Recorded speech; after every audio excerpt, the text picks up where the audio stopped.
नमस्कार, स्वागत है आपका।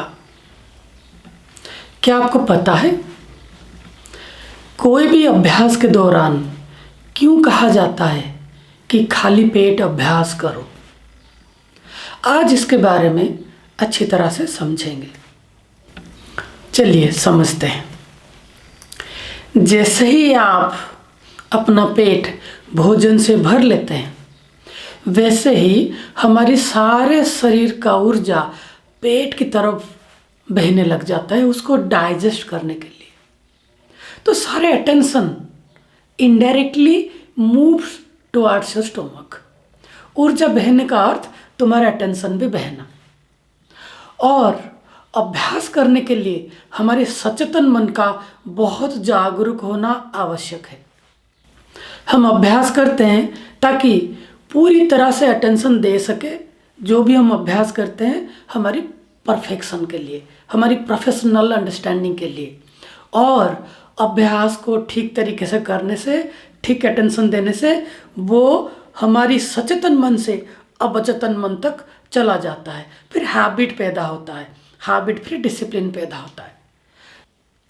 अगर हम अपने अभ्यास को पूरी ऊर्जा नहीं देंगे, पूरा अटेंशन नहीं देंगे, पूरी तरह से जागरूक नहीं रहेंगे सचेतन मन में, फिर वो हमारे लिए हैबिट पैदा नहीं करेगा, अभ्यास ठीक तरीके से होगा नहीं।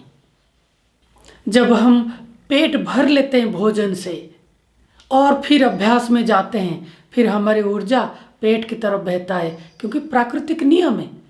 पेट में भोजन आने के बाद सारी ऊर्जा पहले उसको पचाएगा, उसके बाद थोड़ी देर के बाद फिर ये अलग जगह तक जा सकता है। तो हम जब अभ्यास करते हैं उससे ठीक पहले कभी भी भोजन नहीं करना चाहिए। हाँ, ये निश्चित रूप से पूरा खाली पेट ना रहे, पर पूरा भरना नहीं चाहिए। परंतु यौगिक अभ्यास के दौरान आसन, प्राणायाम, मेडिटेशन, योग निद्रा, मंत्र चैंटिंग, इन सब के अभ्यास के दौरान आप पेट बिल्कुल ना भरें। और प्राणायाम और एनी काइंड ऑफ ब्रीदिंग अभ्यास के दौरान तो पेट बिल्कुल खाली चाहिए। अब समझते हैं कि ब्रीदिंग के दौरान क्यों खाली पेट चाहिए। देखिए, ये हमारे रिब केस के नीचे हमारे लंग्स है, फेफड़े हैं, और फेफड़े को संभालता है हमारे डायफ्राम, और डायफ्राम के नीचे हमारी पेट।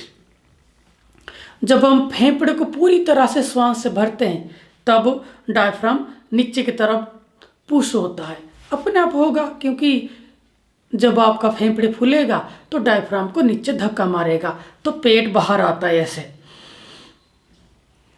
क्योंकि हम लोअर लंग्स तक हवा को पहुंचाते हैं। तो जैसे ही लंग्स फैला, डायफ्राम नीचे गया और पेट को फुलाया। और किसी कारण से पेट को फुला देंगे आप भोजन से तो डायफ्राम ऊपर आ जाता है, तो लंग्स के ऊपर दबाव पड़ता है। वो दबाव के कारण आप बहुत अच्छी तरह से लंग्स को फुला नहीं सकते, एक्सपांड नहीं कर सकते। इसलिए भोजन करने के बाद आप अगर कोई भी ब्रीदिंग का अभ्यास करेंगे आप कर ही नहीं सकते। शरीर के जो संरचना है उसके अकॉर्डिंगली ये असंभव है। अगर ज़बरदस्ती करेंगे फिर कोई ना कोई साइड इफ़ेक्ट्स ज़रूर आएगा। तो पेट भरने से आप अपनी मस्तिष्क को ठीक से इस्तेमाल नहीं कर पाते, क्योंकि सारे ऊर्जा पेट की तरफ जाता है। आपके मन में आलस आता है, आपके लंग्स ठीक से फैलता नहीं है। तो इन सब कारण के आधार पर ये कहा जाता है कि अभ्यास करने के लिए आप खाली पेट रहें, या फिर उतना खाएं जितना आप एनर्जेटिक महसूस करें, परंतु आलस ना आए। पर ध्यान रखें, ब्रीदिंग के समय और मेडिटेशन के समय पेट खाली रहे तो ही अच्छा है। इसका अर्थ भोजन से पहले करें। प्राणायाम, ध्यान और योगासन, इन तीनों का अभ्यास हमेशा खाना खाने से पहले करें। पेट में भोजन बिल्कुल नहीं होना चाहिए। और यहाँ तक कि पढ़ाई के लिए और अलग अलग अभ्यास कर लिए, संगीत सीखना है, फिलोसफी समझना है, कुछ और करने के लिए भी पेट में जितना कम भोजन हो उतना ही अच्छा है। कभी भी भर पेट ओवर ईटिंग करना नहीं चाहिए। तो ये कुछ सामान्य कारण है, इनको जाने और समझें और आगे से कभी भी अभ्यास से पहले भोजन ना करें। आपने बहुमूल्य समय दिया, इसलिए बहुत बहुत धन्यवाद।